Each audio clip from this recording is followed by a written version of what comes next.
Mic testing निकालते हैं अब टॉपिक। ओके बड़ा इंटरेस्टिंग एक वीडियो बनाने की कोशिश कर रहा हूँ मैं अभी। मैंने काफ़ी ट्रैवल किया है लद्दाख और ज़ंस्कार में, लेकिन अभी तक इस तरह कोई वीडियो नहीं बनाया जहाँ पे कि I am going to explain about my experiences.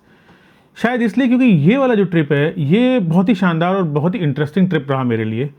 Reason 1 Ladakh and Zanskar, 2 winter, 3 I was driving my own car right in the middle of the winter. वो अलग बात है कि इस बार स्नो कम पड़ी लेकिन ठंड में बिल्कुल कमी नहीं थी। And 4 there was an agenda, there was a motive, very strong motive for this trip.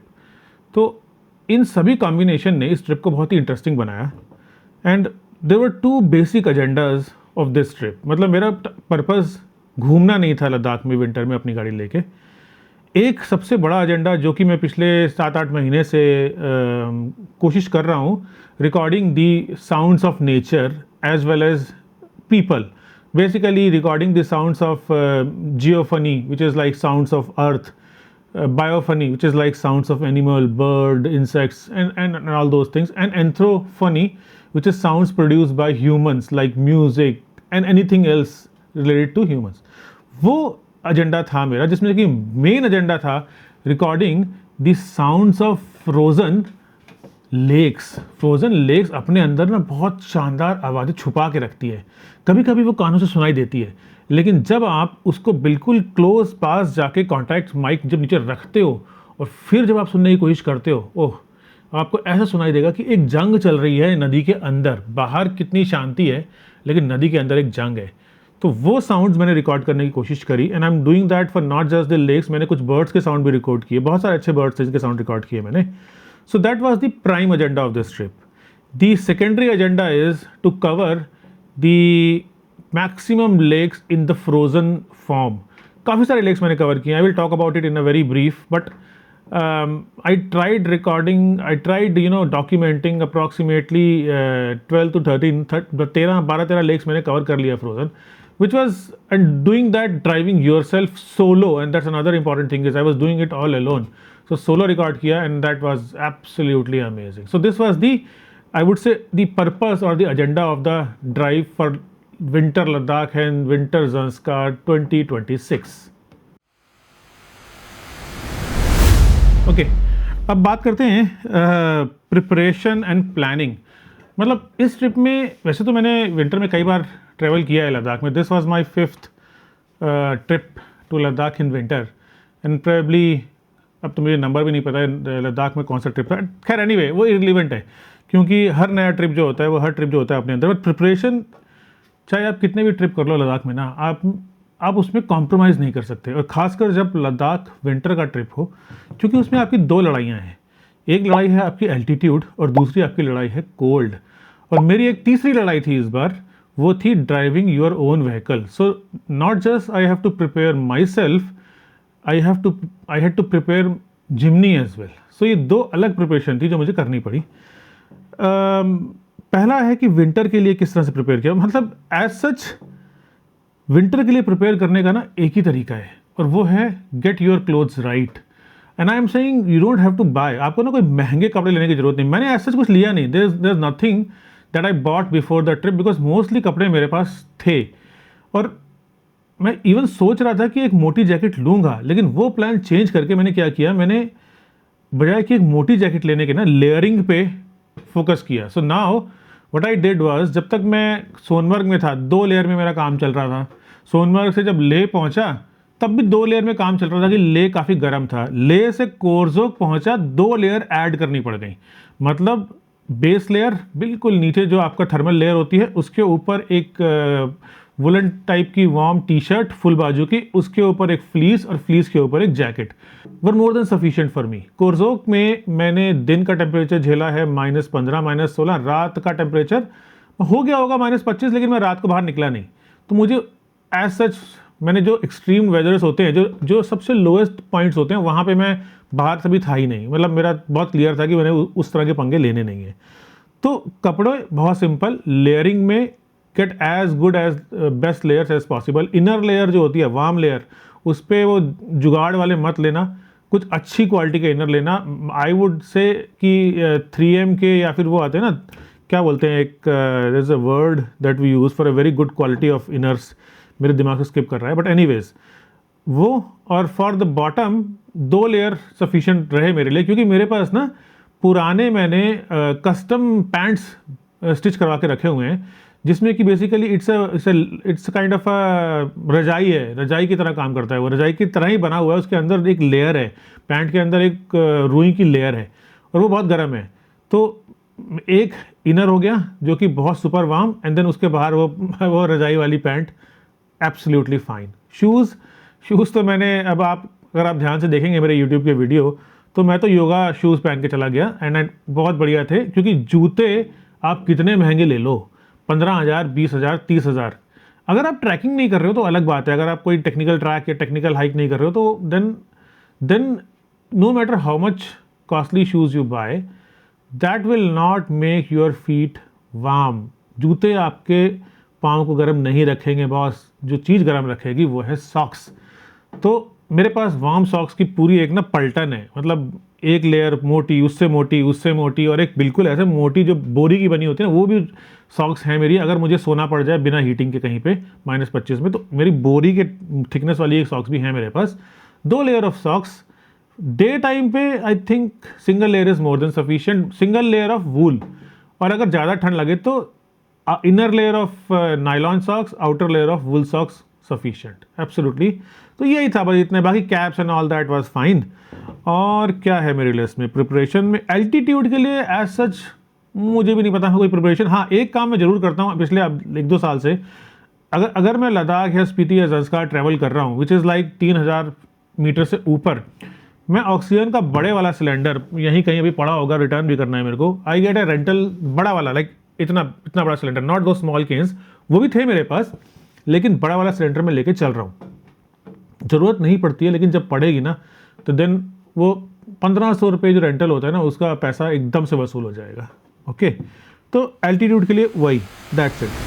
Preparing जिमनी में ऐसा मुझे कोई बहुत ज़्यादा कुछ प्रिपेयर करने की ज़रूरत नहीं पड़ी। मेरी जिमनी अभी कुछ चली ही नहीं थी, जब मैंने ट्रिप स्टार्ट किया था तो थी 26,000 समथिंग। तो उसकी basic servicing, no oil, nothing, कोई स्पेशल ऑयल नहीं डाला, जो रेगुलर ऑयल डालता हूँ मैं ना, एग्जैक्टली उसी ऑयल से मैंने पूरा ट्रिप किया है, कोई प्रॉब्लम नहीं आई। जिमनी हर जगह पे, द कोल्डेस्ट वाज कोरजोक, उसके बाद second coldest was Pangong.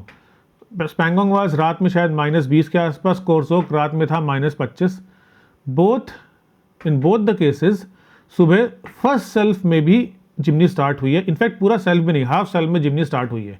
So no problems, उसमें ऐसा और कुछ करने की ज़रूरत नहीं थी। टायर्स मैंने सारे रोटेट कर दिए थे, अलाइनमेंट की ज़रूरत नहीं थी, सारे ऑयल्स टॉप अप किए मैंने, everything was fine. So yes, no problem.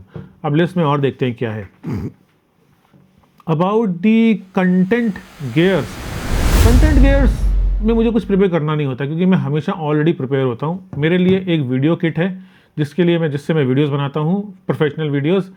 मेरी एक ऑडियो की पूरी एक किट है जो मेरे साउंड रिकॉर्डिंग के लिए मैं किट रखता हूँ, और व्लॉगिंग के लिए मेरे पास गोप्रोज हैं, वो अलग अलग 3 एंगल हैं। मैं उन 3 एंगल्स पे गोप्रो को मैंने क्विक रिलीज सिस्टम एक बनाया हुआ है। देखता हूँ मैं, अगर इस वीडियो में अगर मैं उसको ना आपको एक पिक्चर डालूंगा मैं उसके अंदर, जहाँ पे वो क्विक रिलीज का सिस्टम मेरा बना हुआ है, ऐसे निकाला डाला। I don't have to screw and all the, वो ड्रामा नहीं करना पड़ता है। मैंने एक पूरी जिमनी में अलग अलग जगहों पे मैंने बनाया हुआ है वो quick release. So that was a content. हाँ, एक चीज़ मैंने इस बार ऐड की, इस बार मैं वाइल्ड लाइफ लेंस लेकर गया था, तो वो एक अच्छा एडिशन था मेरा इस बार का। और फाइनली परमिट्स जो हो गए ना, अभी बहुत आसान हो गए हैं। आपको ना परमिट्स के लिए किसी एजेंट के किसी की ज़रूरत नहीं है। ऑनलाइन लद्दाख में आप परमिट अप्लाई करो, 2-3 चीज़ों का ध्यान रखो, सब कुछ भर दो, क्योंकि आपको पता नहीं है आप जाके अपना प्लान चेंज कर दोगे, तो इसलिए कुछ छोड़ो मत। सारे ऑप्शंस जितने भी लोकेशंस उसमें हैं सब डाल दो, कुछ भी काम। और ये मुझे बहुत काम आया, क्योंकि मैं कुछ जगह नहीं सोच रहा था, बाद में वो गया मैं, तो मेरे पास परमिट था। That is 1। 2, थोड़ा लंबा ड्यूरेशन का परमिट लो, क्योंकि मैंने ये गलती कर दी, ड्यूरेशन छोटा रखा, बाद में मुझे दोबारा एक परमिट मंगाना पड़ा। एंड 3, ये बात ध्यान रखना, जिस दिन आप अराइवल डेट अपनी लेह में दिखाओगे, परमिट आपके उसके 2 दिन बाद का बनेगा, तो वो अपनी प्लानिंग आप कर लेना, because as per Leh administration जब आप अराइव कर रहे हो, they expect that you acclimatise in Leh for 2 days. तो आपका परमिट, अगर आप लेह में बोलते हो कि मैं 5 तारीख को अराइव कर रहा हूँ, तो परमिट आपका बनेगा 7 तारीख से। अगर आप ड्राइव करते हुए आ रहे हो, इधर उधर घूमते घामते और संस्कार करते हुए आ रहे हो, तो अगर आपका एक्लिमेटाइजेशन ठीक है तो फिर आप अपना डेट उस तरह से एडजस्ट कर लेना, सो दैट आप जब लेह से निकलने लगो तो आपका परमिट सेट हो जाए, राइट। कई बार ऐसा हो सकता है आप लेह पहुंचो और उसके अगले दिन ही आप कहीं इनर लाइन परमिट एरिया में चले जाओ, जैसे मैंने किया था। मैं लेह पहुंचा और अगले दिन ही कोरजोग चला गया, तो मुझे माहिर में परमिट दिखाना था, तो मेरे पास परमिट था, तो वो आप ध्यान रखना। तो ये हो गया जी क्विक प्रिपरेशन एंड परमिट। और ऐसा कुछ खास प्रिपरेशन नहीं करी मैंने। क्या किया, हाँ मतलब गाड़ी में 2-3 चीज़ें और मैंने करी, जैसे जेरी कैन मैंने एक रखी हुई थी जो बहुत काम आई भाई साहब। Jerry can despite the fact कि हमारे पास अभी न्योमा में पेट्रोल पंप है, हमारे पास अभी तांगसे में पेट्रोल पंप है, लेकिन फिर भी आपको जेरी कैन रखनी पड़ेगी अगर आप कुछ रूट ऐसे कर रहे हो जैसे मैंने किया। उसमें आपकी जिमनी का जो टैंक है वो आपको सब मतलब हो सकता है किसी और गाड़ी में आपके पास बड़ा टैंक हो, like Hilux has got a bigger tank 70 litres का, तो सर्वाइव कर जाती है, डीजल है। और जिमनी वैसे भी माइलेज कम देती है। मेरे को क्या माइलेज दे रही थी, मेरे को माइलेज दे रही थी कोई आई थिंक 12 साढ़े 12 पूरे ट्रिप का माइलेज। तो उस हिसाब से मुझे जेरिकेन की ज़रूरत पड़ी और यूज़ हुआ, फाइनली यूज़ हुआ। तो ये था जी प्रिपरेशन। एक चीज़ आई थिंक और इम्पॉर्टेंट है जो मैं भूल गया इज़, क्योंकि ये विंटर ट्रिप था और जनरली इस टाइम पे गाड़ी नहीं जानी चाहिए थी। अगर सारी कंडीशन स्नो की सही तरीके से होती तो बहुत डिफ़िकल्ट होता है अपनी गाड़ी को लेह जोजिला क्रॉस करके घुसाना। बट क्योंकि इस बार स्नो कम पड़ी वो एक फैक्टर था, लेकिन बीआरओ ने और ग्रेफ ने भी बहुत अच्छा काम किया, जिसकी वजह से उन लोगों ने रोड को खोल के रखा despite of some heavy snowfalls and avalanches, लेकिन वो रखा खोल के। तो 2-4 चीज़ें ऐसी फेवरेबल हुई कि वो रास्ता खुला रहा। और उसमें जाने के लिए you need to get the latest updates. 2-3 अच्छे ग्रुप्स हैं, जैसे एक अपडेटिंग व्लॉग ऑफिशियल करके एक है और जोजिला अपडेट ऑफिशियल करके 2 ग्रुप हैं, मैं इसके लिंक डाल दूंगा। These guys are doing very amazing job. Daily के डेली जोजिला का अपडेट आपको देते रहते हैं कि क्या खुलेगा। और मेरे केस में जब मैं गया था तो अल्टरनेट डेज की मूवमेंट थी, मतलब एक दिन होता था सोनामर्ग से मीनामर्ग और दूसरे दिन होता था मीनामर्ग से सोनमर्ग। तो वो चीज़ें आपको ध्यान रखनी बहुत ज़रूरी है, नहीं तो आपको 1-2 दिन जो है वो शायद सोनामर्ग में स्टे भी करना पड़ सकता है। मेरे को एक दिन सोनामर्ग में स्टे करना पड़ गया। मैं उसका अभी नेक्स्ट सेक्शन में जो रूट्स का सेक्शन है उस रूट सेक्शन में मैं आपको बताऊंगा। तो रूट में मैं आपको अभी जब नेक्स्ट सेक्शन में जाऊंगा तो रूट पूरा बना के भी दिखाऊंगा मैं आपको।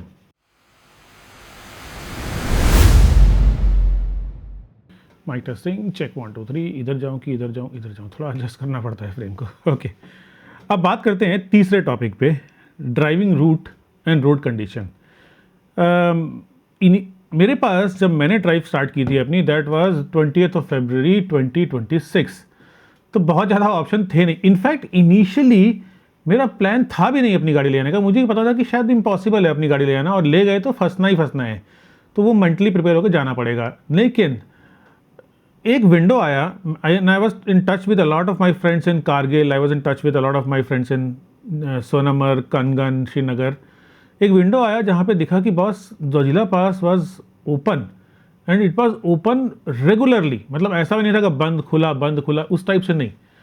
तो फिर डिसीजन लिया गया कि भैया गाड़ी लेके जाते हैं, एक काम करते हैं श्रीनगर तक लेके जाते हैं, फिर देखते हैं। तो एंड देन श्रीनगर से पहले ही जब मैंने वो ट्रिप श्रीनगर के लिए ड्राइव स्टार्ट की थी, मुझे बहुत क्लियर हो गया था कि नो प्रॉब्लम, गाड़ी अंदर जा रही है, कोई टेंशन नहीं है, क्रॉस हो जाएगी। And I was in touch with a lot of my driver friends, taxi owner friends in Kargil में। मेरे एक बड़े अच्छे मित्र हैं, उनकी अपनी टैक्सी है जो कि वो रेगुलरली चलाते हैं, उनसे I was in touch and he was very sure कि I will have no issues crossing Zojila. So he said sir सोचो मत, घुस जाओ अंदर। ठीक है जी। रूट क्या बनाया था मैंने, और ये रूट जो है बिल्कुल वही मैंने फॉलो किया जो मैंने इनिशियली बनाया था। दिल्ली से बेसिकली गुड़गांव से श्रीनगर नॉन स्टॉप, कितने किलोमीटर और उस समय डालता जाऊंगा अभी इसमें। और आई थिंक 15 घंटे में मैं श्रीनगर डल लेक पहुंच गया था। और डल लेक में जनरली मैं रुकता हूं, अपने एक मेरे बहुत अच्छे फ्रेंड हैं हुसामुद्दीन जी, उनकी एक हाउस बोट है एम्बेसडर हाउस बोट, उनके यहाँ रुकता हूँ। इस बार I decided not to stay in houseboat, because होता क्या है कि फिर मुझे सारा सामान लेके हाउस बोट में जाना पड़ता है। तो बिल्कुल बाहर उन्हीं के जो घाट है उसके बाहर एक होटल मिल गया मेरे को, जहाँ पे मेरी गाड़ी पार्क हो गई अंदर। तो मैंने ज़्यादा सामान निकाला ही नहीं, सिर्फ एक कैमरे का बैग निकाला, ऑडियो भी किट मैंने अंदर ही छोड़ दी, कैमरे का बैग निकाला और मैं ऊपर ले गया। उससे क्या है कि मेरे को सारा सामान लेके हाउस बोट में नहीं जाना पड़ा, मेरा काम हो गया। और फिर दूसरी बात ये कि सुबह उठ के मुझे निकलना था सोनमर्ग के लिए। तो day 1 was up to Srinagar, day 2 was little mess up. मतलब मैं थोड़ा वो जो अल्टरनेट रूट की आपसे बात कर रहा था ना सेक्शन 2 में, कि बहुत ध्यान रखना पड़ता है, क्योंकि एक दिन मीनमर्ग सोनमर्ग, दूसरे दिन सोनमर्ग मीनमर्ग, वो मैंने मैसअप कर दिया। सो जिस दिन मैं सोनमर्ग पहुंचा उस दिन it was a day of आपका गोइंग टूवर्ड्स मीनामर्ग से सोनमर्ग, मतलब कारगिल से श्रीनगर आने का दिन था। एंड देन मेरा वो पूरा दिन बर्बाद हो गया। सोनमर्ग में मेरे पास करने के लिए कुछ था नहीं।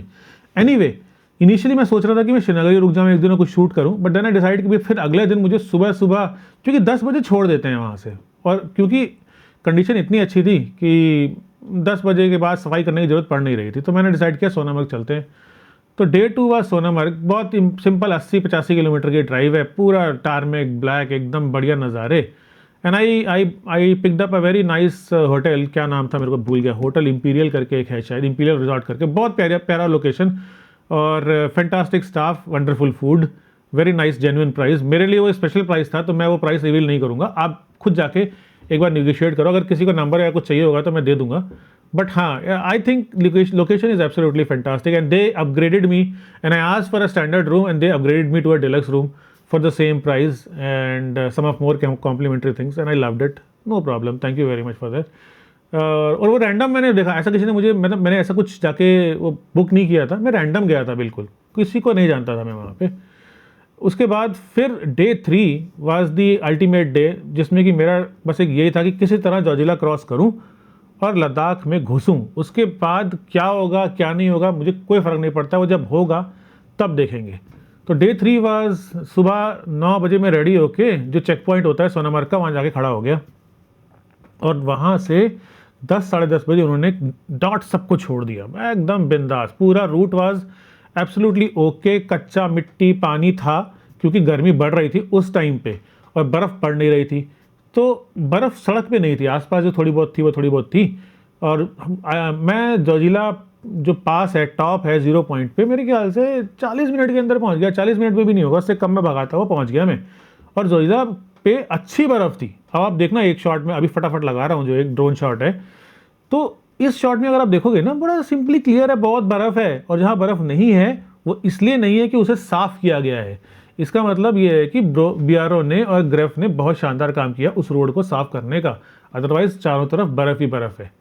और वहाँ से फिर सीधा मैं वाया द्रास, द्रास से कारगिल, कारगिल से मुलबेग, मुलबेग से खलसी, खलसी से निम्मू, निम्मू से सीधा पहुँचा मैं ले, शाम को रफली 7 बजे।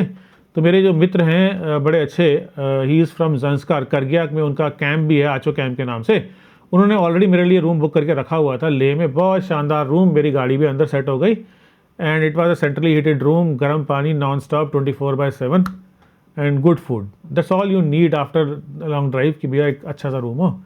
सो that was day 3 to Leh. Day 4 was from Leh to Korzok, लेकिन उससे पहले गाड़ी धुलवाई, गाड़ी की हालत बहुत गंदी थी, तो गाड़ी धुलवाई, गाड़ी धुलवाने के बाद सीधा ड्राइव किया non stop to Chumathang. Chumathang में मेरे एक बहुत पुरानी मित्र हैं पद्मा जी, जो एक लॉज चलाती हैं पद्मा लॉन्च के नाम से, जो कि अब नाम चेंज कर दिया उन्हें, जोटपा होम स्टे कर दिया है, लेकिन उस टाइम पे उनके पास 2 या 3 कमरे होते थे जब मैं पहली बार उनके पास गया था, अबाउट 2013-12 के आसपास में गया था उनके पास, तो विंटर में that used to be our comfortable stay.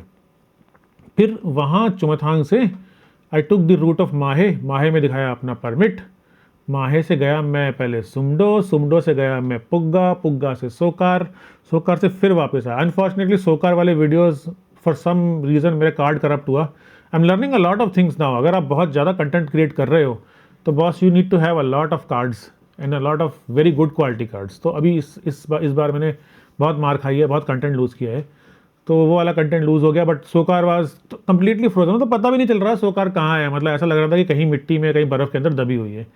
वहाँ से फिर वापस आया, वापस आके गया क्यागरसो में, थोड़े ड्रोन शॉट लिए, क्यागरसो से गया मैं फिर सीधा कोरजोक। रात में हो गई थी ठंड, -18 -19।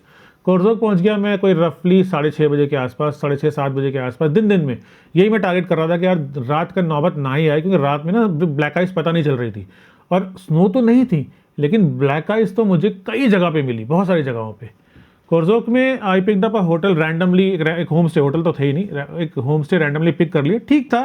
देयर वर सम इश्यूज़, जैसे कि रूम की हीटिंग अलग से कुछ थी नहीं उनके पास, और पावर इलेक्ट्रिसिटी थी लेकिन फिर प्लग नहीं था कोई भी चार्ज करने के लिए रूम के अंदर, तो कुछ भी करना है तो नीचे जाओ।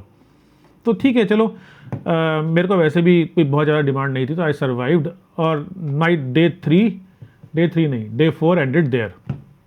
डे 5 पूरा कोर्जोक में निकाला, साउंड रिकॉर्ड किए, बहुत शानदार साउंड्स आए मेरे को। मैंने पूरा दिन कोर्जोक फ्रोजन के पास बैठा रहा, रिकॉर्ड करता रहा। That was day 5 at Korzok. Day 6 Korzok से I took the route of Korzok से बाहर निकलते हो जब 7-8 किलोमीटर, तो राइट में रास्ता कटता है टूवर्ड्स छारछगनला से। देन आई वेंट टू छारछगनला से आई वेंट टू चुमूर गोम्पा तक गया। गोम्पा से मैंने गोम्पा के अंदर जाके विजिट किया। गोम्पा एब्सोल्युटली फैंटास्टिक है, बहुत ही इंटरेस्टिंग गोम्पा है।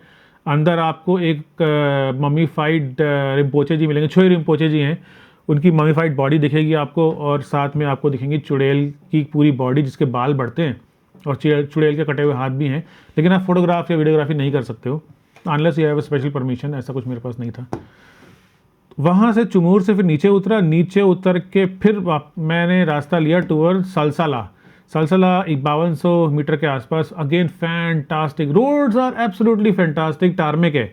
The only issue is black ice, भाई बड़ी खतरनाक ब्लैक आइस थी। मतलब कई जगहों पे फॉरेस्ट लगाने की कोशिश कर रहा था, फॉरेस्ट तो लगता ही नहीं था जिम्नी का, भाई वो एक अलग इशू है, बताऊंगा अभी मैं अगले सेक्शंस में। और फिर वहाँ से मैंने कुछ टाइम निकाला क्यूसो बेसिकली रियूल्सो और चिलिंगसो काफ़ी आगे तक गया, लेकिन उसके बाद फंस गया, तो ड्रोन शॉट लेने की कोशिश करी and that's pretty much it, आगे नहीं जा पाया। और क्योंकि अकेला था ना, बेसिकली है क्या समस्या कि क्यूसो का रास्ता जहाँ से कटता है, जो रियूल्सो का रास्ता है, रियूल्सो और चिलिंगसो जाने के लिए that route goes towards neither opens up in Nimmu. तो इस साइड से ससल्ला साइड से आपका 13 से 15 किलोमीटर का जो रास्ता है वो कच्चा है, आपको ना ऑफ रोडिंग करनी पड़ेगी। So off roading is not a problem, good fun, but rule number 1 and सारे रूल एक ही रूल की तरफ इशारा करते हैं कि अगर आपने ऑफ रोडिंग करनी है इतने रिमोट एरिया में, then never ever alone, be with somebody who can support you or somebody knows that you are going in that direction, तो somebody can come to support you। वो रास्ता ऐसा था, अगर सिर्फ सैंड होती ना तो भी कोई दिक्कत नहीं थी, मतलब वो सैंड बर्फ। तो मैं कुछ ड्रोन शॉट लिए एंड देन आई सेड ठीक है डन, चिलिंगसो हो गया दर्शन, चलें वापस। फिर क्यूसो की तरफ रियूल्सो की तरफ आया और वहाँ से पुंजोक होते हुए हानले में रुका अपने फ्रेंड सोनम जी के यहाँ पे, पद्मा गेस्ट हाउस, फैंटास्टिक, मेरा बहुत पुराना ठिकाना है, मैं काफ़ी बार रुक चुका हूँ उनके पास। And that day ended, day 6, और देख लेना आप क्या था, डे 6 था, डे 7 था, मुझे भी पता नहीं है। फिर हानले में अगले दिन day 7, day 6 what ever it is, अगले दिन हानले में पूरा दिन हम लोगों ने लगाया कुछ वाइल्ड लाइफ शूट करने के लिए। पलास कैट की सर्च करी, पलास कैट दिख भी गया, बहुत दूर था, तो I didn't got anything very interesting, बहुत अच्छे फोटोग्राफ्स नहीं आए, बट ठीक है, good. I in a first attempt I saw the Pallas cat, और क्या चाहिए, तो पलास कैट दिख गया। एंड वहाँ से फिर देन हम लोगों ने अपना दिन ख़त्म किया हानले में। डे 8 हानले से I did the route of Hanle to Norbula, जो 30-35 किलोमीटर का पूरा ऑफ रोड है, बट गुड फन। जिम्नी को 70-80 की स्पीड पे भगाते रहो बस, भागती रहती है, उसको धीरे नहीं चलाने का है, गंदे रास्तों में तेज़ चलाने का है। तो सीधा नोरबुला से then I went to Umlingla में लास्ट के 15 किलोमीटर 4x4 वाला सेक्शन था पूरा, क्योंकि उस टाइम पे बर्फ़ और आइस और वो थी। मैंने एक रील भी डाली है एंड आई थिंक मेरा वीडियो भी डाल दूंगा मैं जल्दी, या आ जाए तो ये वाला वीडियो आएगा, तब तक शायद उमलिंगला की ड्राइव का वीडियो भी आ ही जाएगा। तो उमलिंगला की जो चढ़ाई थी वो काफ़ी इंटरेस्टिंग, काफ़ी चैलेंजिंग थी डेफिनेटली। अदरवाइज आई थिंक वो चढ़ाई इतनी डिफिकल्ट है नहीं। अब टारमेक है पूरा, फर्स्ट गियर की चढ़ाई है, लेकिन any car can do it, you don't need a 4x4 for doing Umlingla at all. In fact मैं I will be very honest with you, अभी जितने भी सेक्शन सिविलियंस के लिए खुले हैं उन सभी सेक्शंस में 97 to 98% आर ब्लैक टारमेक। वहाँ पे ना आपको 4x4 चाहिए, ना आपको बिग SUVs चाहिए, आप even you can do it carefully in a small car as well, 101% guaranteed. Okay, तो ये नटशेल में आपको मैंने रोड कंडीशन भी बता ही दी है कि ये आज की रोड कंडीशन है, और बाद में जो साथ साथ मैं आपको बता रहा हूँ रोड कंडीशन वो हो गई। उमलिंगला से फिर हम लोग डायरेक्टली देमचौक मैं नहीं जा पाया, क्योंकि वो वाला रास्ता तो बिल्कुल ही डेड एंड था पूरा। तो वापस आया चिसुमले से होके कोयूल से फिर मैं गया देमचौक। और कोयूल में by the way, this village has changed completely, भर के होम स्टे हैं। एक होम स्टे की फोटोग्राफ मैं डालता हूँ अभी, आप देखना, वो भी बहुत अच्छा होम स्टे, अगर आप नंबर बोलोगे तो नंबर भी लिख दूंगा मैं, बहुत अच्छा होम स्टे है। मेरी आचे से बात हुई, एंड शी वॉज सेइंग कि विंटर में भी हैं और समर में तो डेफिनेटली ओपन है। अगर किसी को समर में कोयूल में रुकना है तो बहुत सुंदर टेरेंस है कोयूल के, वाइल्ड लाइफ के लिए भी बड़ा इंटरेस्टिंग है कोयूल। वहाँ से गया देमचौक। देमचौक में थोड़ा ऑफ रोडिंग का सेक्शन था, वो ऑफ रोडिंग सेक्शन करना पड़ा क्योंकि मेन ब्रिज जो था वो टूटा हुआ था। देमचौक में I went up to the village जहाँ से कि चाइनीज़ चेक पोस्ट दिखते हैं। वापस आया मैं फिर फुकचे होते हुए, फुकचे से दुंगती, दुंगती से लोमा, लोमा में दिखाया अपना परमिट और न्योमा, और न्योमा में हो गया कलेश। वो कलेश ऐसे हुआ, पहुंचा मैं 7 साढ़े 7 बजे, 8 बजे पहुंचा मैं, सब कुछ बंद। एंड आई वॉज थिंकिंग मैं वॉक इन कर लूँगा, कोई होम स्टे मिल जाए, कुछ नहीं मिला जी। उसके ऊपर मेरी जिमनी का पेट्रोल बिल्कुल ख़त्म, जेरी कैन भी ख़त्म। मेरा रिजर्व के पीछे ना एक सेकंड रिजर्व होता है, वो रिजर्व भी लग गया था, ब्लिंक करना शुरू हो गया था। मतलब ऐसे हालात थे कि कभी भी गाड़ी ठप हो जाएगी और ना मैं इधर का ना मैं उधर का। एनीवेज फिर क्या हुआ कि चलो मैंने फिर फ़ोन किया सोनम जी को, मेरे हनले के जो मित्र हैं जहाँ रुका हुआ था, उन्होंने मेरा एकोमोडेशन PWD में अरेंज करवा दिया and it was an absolutely amazing. Heating नहीं थी लेकिन मेरे पास, मैं इलेक्ट्रिक ब्लैंकेट लेके चलता हूँ, तो पावर थी, पावर में लगाया इलेक्ट्रिक ब्लैंकेट, रात में जो मज़े से सोया ना, रात में गर्मी हो गई थी बिल्कुल। तो ये एक चीज़ मैंने अभी इस बार क्या रखी है, मेरे पास इलेक्ट्रिक ब्लैंकेट था, मैं बताना भूल गया विंटर के लिए प्रिपरेशन में, इलेक्ट्रिक ब्लैंकेट। एक मैंने ब्यूटेन का हीटर भी लेके रख लिया है, तो वो भी काम आया मुझे, वो मुझे कोर्सोक में काम आया, और काम आया मुझे कहाँ पे, मुझे रंगदम में काम आया। तो ये 2 चीज़ें बहुत काम की चीज़ें हैं मेरी। और मेरा इको फ्लो भी बहुत काम का है, अगर कहीं बिजली भी ना हो तो भी मैं अपना इलेक्ट्रिक ब्लैंकेट 7-8 घंटे 6-7 घंटे चला सकता हूँ मीडियम पे, which is more than sufficient. अच्छा, फिर पहुँचा न्योमा। न्योमा में जब तक मैं पहुँचा तब तक पेट्रोल पंप तो बंद हो गया था। तो अगले दिन डे 9 देख लेना भाई, अब डे नहीं पता है मेरे को कौन सा वाला है। अगले दिन नेक्स्ट डे सुबह सुबह सबसे पहले तो पेट्रोल पंप में जाके पेट्रोल भरवाया, फिर वापस आया मैं अपने वहाँ जो फ्रेंड थे, नाम भूल गया, जिन्होंने मेरा वहाँ लोकल होटल PWD मेरा सेटअप किया था, उनका ढाबा भी है वहाँ, पंजाबी ढाबा करके, बिल्कुल ऑन हाईवे, बहुत शानदार खाना बनाते हैं। तो उनका मैं नाम भी डाल दूंगा, अगर आप कभी उस साइड जाएंगे तो उनका एक होम स्टे भी है और उनका ढाबा भी है, आप आराम से वहाँ पे, और then he arranges thing for you, he is a very resourceful person, तो is always ready to help. वहाँ उनके यहाँ फिर ब्रेकफास्ट किया और उन्होंने मुझे बहुत सारा खाना पैक भी कर दिया, और फिर I decided that I am not going via Sagala to Pangong, I took the route of Kaksangla. मतलब क्या रूट था? रूट था न्योमा, न्योमा से माहे, माहे से चढ़ गया ऊपर टुवर्ड्स जयासो। यासो लेक में काफ़ी अच्छे शॉट्स लिए, नीचे जाने की इच्छा थी बट अकेले मैंने चांस नहीं लिया।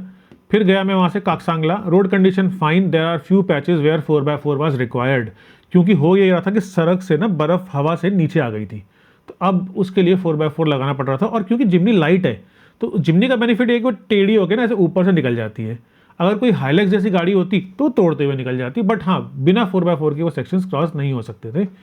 वहाँ से गया मीरपालसो बिल्कुल लेक के मुहाने तक गया, और इतने मेरे बेस्ट फोटोग्राफ्स और बेस्ट फ्रोजन लेक के एक्सपीरियंस जो आए वो इस ट्रिप में मीरपालसो में आए जी। मीरपालसो से फिर निकला गया, मीरपालसो के बाद एक पास आता है थाटो पास, थाटोला से चुसूल, चुसूल से आता है फिर आपका मिराक, और मिराक में जाके मस्त बिंदास, इतना शानदार होम स्टे, लार्ज रूम, अंदर अपना केरोसिन वाली हीटिंग जिसमें धुआं बिल्कुल नहीं होता है, एंड वाईफाई चल रहा है, 5G का कनेक्शन है, पावर सप्लाई है, everything was fantastic. The good thing is the host is absolutely amazing. Host जो मेरे थे वो थे नहीं वहाँ पे, लेकिन उनका बेटा he did absolutely amazing job, he was taking care of me like a family. तो उस दिन तो वहाँ पहुँचा। फिर अगले दिन पैंगोंग के आसपास इधर गया उधर गया, बीच में नदी में भी फंस गया, नदी मतलब सैंड में फंस गया, पर साउंड रिकॉर्डिंग करने की कोशिश करी and some good fun. So I stayed 2 nights in Pangong and absolutely amazing. और रुकने की इच्छा थी लेकिन समय बचा रहा था मैं, समय और पैसा, the fund was an issue, तो आई वाज ट्राइंग कि जितना कम समय में मैं जितना जल्दी अपने काम ख़त्म करूं, और पैसा बचा रहा था, बस मेरे पास लिमिटेड फंड था इस ट्रिप के लिए। I was not able to spend freely. तो वहाँ से पूरा दिन वहाँ शूट करके रात में फिर होम स्टे में मस्त, रात में नेटफ्लिक्स में मूवीज़ देखी। रात में अकेला होता हूँ ना, तो क्या करना है यार, कोई बात करने अकेले में, मतलब ऐसा नहीं है कि I M feeling bad about doing solo. I am very happy doing solo. So either it's me solo or with my family or wife. That works for me. My work requires either me solo or my wife or my daughter, especially my wife. She knows the way I work when I am doing these kind of trips. वहाँ से फिर अगले दिन फिर से कुछ सुबह सुबह निकल गया टाइम से पैंगोंग से फिर मैं बीच में रुका, पांगमिंग के पास 2-3 जगह शॉट लिए साउंड के। वहाँ से गया मैं दुरबुक में से गया मैं शायोक